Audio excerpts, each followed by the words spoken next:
first enter, you can kind of feel the burning just on your like neck and maybe your head probably. I did. That gas just catches hold to that sweat and you can feel the burn. Would you do it again? I would do it right now again if it meant I got to shower sooner.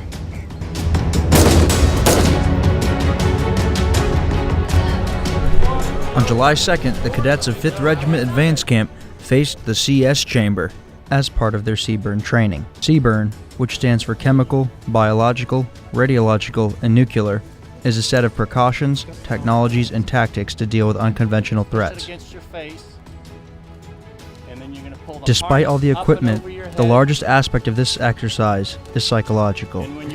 I've heard a lot of horror stories about the CS chamber before, but recently some of these guys have told me it's really not that bad, so as long as I get to air out pretty quickly afterwards, I think I'll be fine.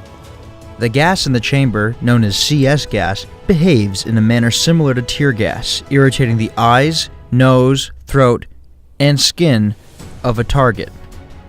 Although it may feel like they can't breathe, the cadets are completely capable of doing so unassisted.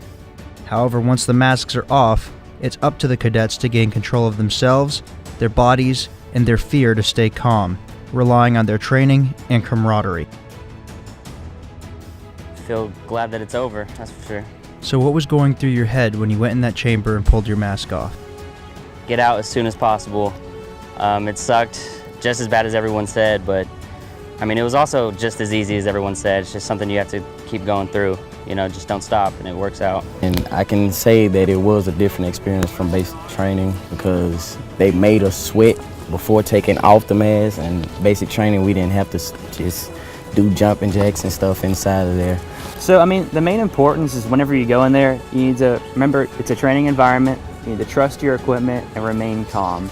You have a mask and you have a lot of trained professionals in there, and they're not going to put you through something that they wouldn't go through themselves. That's my biggest piece of advice. Another thing is, it's another thing you're going to have to go through. I mean, it's not a big deal. It's just another training event. You're going to get through it, promise.